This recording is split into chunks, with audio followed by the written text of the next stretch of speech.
مجھے اکثر کالز یا میسیجز آتے ہیں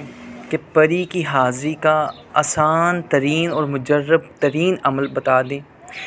میں پہلے بھی بہت سے اعمال اپلوڈ کر چکا ہوں جو یا تو میرے اپنے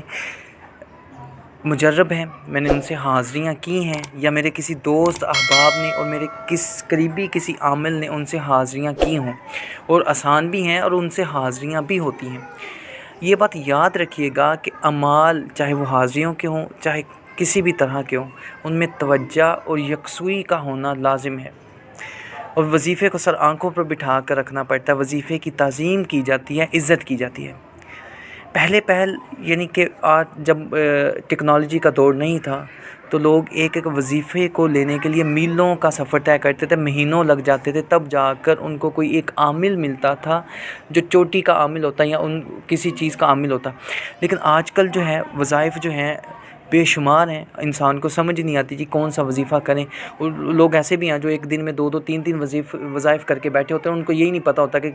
اب یہ بھی یاد رکھیے گا کہ اکٹھے ایک یا دو 3 وظیفے نہیں کرنے چاہیے۔ اس سے یہ ہوتا ہے کہ روحانیت کی آپس میں تکرار ہوتی ہے، پھر سمجھ نہیں آتی انسان کو کہ بن کیا رہا ہے ہمارے ساتھ، ہو کیا رہا ہے۔ تو اس وجہ سے کامیابی نہیں ہوتی، توجہ بھی نہیں ہے، یکسوئی بھی نہیں ہے، اور اس کے بعد دل بھی نہیں کرتا، خیالات منتشر ہوتے ہیں جس کی وجہ سے حاضریاں نہیں ہوتی۔ اور سب سے بڑی بات یہ ہے کہ اگر کسی نے یہ لکھا ہے کہ ایک دن میں پری یا جن یا موکل کی حاضری ہے، تو اس کا مطلب یہ ہے کہ انہوں نے خود اس کو یا ان کے کسی قریبی نے ایک دن میں اس سے حاضری کی ہے۔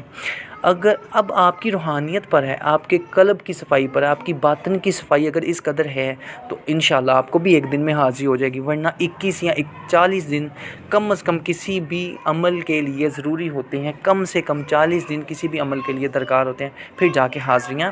ہوتی ہیں یا بندے کو حاضری نصیب ہوتی ہے۔ اور آج کل یہ ہوتا ہے جی 1 دن کر لیا، 3 دن کر لیا، حاضری نہیں چھوڑ دیا، اس کے بعد پرہیز نہیں ہوتا، ہم زبان کا پرہیز نہیں کرتے، گالم گلوچ کرتے ہیں، چغلی غیبت، یہ ساری چیزیں ہم میں پائی جاتی ہیں، یعنی کہ ہم ہر طرح کے عیب میں ملوث ہیں، اور پھر ہم یہ کہیں جی باطن میں ہمیں یہ جو ہیں اللہ کی نوری مخلوق یا جو ہے روحانیت ہماری طرف مائل ہو جائے، تو میرے بھائی ایسا نہیں ہوتا جب تک آپ خود کو اس قابل نہ بنا لیں کہ سیدھی بات ہے کہ جب آپ کے اندر نور پیدا نہیں ہوگا تو نوری جو یا ناری مخلوق ہے وہ آپ کی طرف مائل نہیں ہوگی، نیک تو کم از کم بالکل بھی نہیں ہوگی، کیونکہ وہ آگاہی الضمائر ہوتے ہیں، ان کو ضمیروں کی پتہ ہوتا ہے کہ فلاں بندے کے دل میں کیا چل رہا ہے، اس کے دماغ میں کیا چل رہا ہے، اور اس کی جو ہے زندگی میں کیا کچھ ہو رہا ہے، اور اس وجہ سے وہ اول تو وہ سامنے نہیں آتے، اگر آئیں تو پھر وہ رجت کر دیتے ہیں، یعنی کہ انسان رجت کا شکار ہو جاتا ہے، پاگل پنے کا یا جان گوا بیٹھتا ہے۔ بہرحال یہ جو سحر گلاب کا عمل ہے میرا اپنا بارہا آزمایا ہوا ہے، مجرب ترین عمل ہے، اس سے پری حاضر ہو کر عامل کے روبرو کھڑی ہو جاتی ہے۔ یہ حاضری کا عمل ہے، تسخیر کا نہیں، اس سے آپ وعدہ وغیرہ نہیں لے سکتے، یہ آئے گی آپ کو آپ کے سوال کا، ہاں یہ صرف سوال کا جواب بتائے گی جو آپ نے اس سے کرنا ہے، کسی پریشانی یا مشکل مصیبت کو دور کرنے کا حل آپ کو بتائے گی، اور اتنا یعنی کہ آپ کے سامنے آ کر بالکل سامنے آ کر کھڑی ہوگی یا بیٹھ کر آپ کو آپ کی مشکل آپ کی پریشانی کا حل بتا کر یہ فوراً وہاں سے چلی جائے گی۔ میرا اپنا بارہا آزموتا ہے،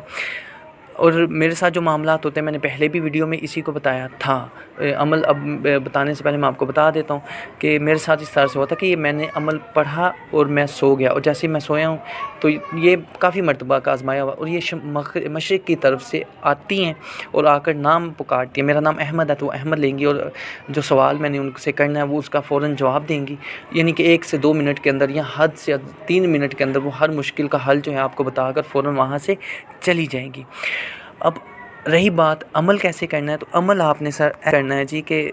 اگر تو آپ رات 12 بجے سے پہلے اس عمل کو کر لیں گے تو وہ پوری رات آپ کو سونے نہیں دے گی، اور آزما لیں انشاءاللہ تعالیٰ، کہ لوگ کہتے ہیں جی پریاں نہیں ہوتی ہیں یہ نہیں ہوتا، وہ آزما کے دیکھ لیں، اس عمل کو رات 12 بجے سے پہلے کریں، وہ پوری رات سونے نہیں دے گی، آپ پر وزن ڈالے گی، کبھی ہاتھ پر کبھی سر پر، یعنی کہ دائیں طرف مسلمان ہے تو یہ دائیں طرف آپ پر وزن ڈالتی رہے گی اور سونے نہیں دے گی،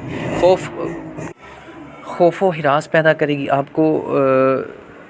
سونے نہیں دے گی، اس کے ساتھ ساتھ یہ ہوگا کہ آپ کے ارد گرد کی چیزوں سے آپ کو خوف محسوس ہوگا۔ اگر یہی عمل آپ رات 12 بجے کے بعد غسل کریں، عطر لگائیں گلاب یا چنبیلی کا، 2 رکعت نفل پڑھیں حاجت کے، اور اللہ پاک سے بتائیں اللہ پاک کو کہ ہم نے کس لیے یہ عمل کرنا ہے یا ہم کیا کرنے جا رہے ہیں، اس کے بعد آپ نے قبلہ رخی ہو کر بیٹھنا ہے، 11 مرتبہ درود ابراہیمی پڑھنا ہے، 41 مرتبہ آپ نے پڑھنا ہے سحر گلاب بحق کے سلیمان بن داؤد علیہ السلام، اتنا صرف آپ نے پڑھنا ہے۔ اور ایک کاغذ لینا ہے، اس پر اپنا سوال لکھنا ہے اور اس پر عطر لگا لیں، چنبیلی یا گلاب کا عطر، کیونکہ ان کو پھول بہت پسند ہوتے ہیں پریوں کو، تو وہ عطر لگا لیں۔ اور اس کے ساتھ ویسے جہاں پر آپ پاک صاف جگہ پر اندھیرے میں آپ نے سونا ہے، جہاں پہ نیم روشنی ہو یا صرف ٹوٹلی اندھیرا ہو، روشنی میں یا بلب کی روشنی میں یا کہنے شور شرابے والی جگہ میں یہ نہیں آتی، پنکھے بھی چلے ہوں گے تو یہ پھر بھی نہیں آئے گی، کیونکہ اعمال جو ہیں ان کی جو نورانیت ہے یہ انسان کے ارد گرد اکٹھا ہوتی ہیں، تو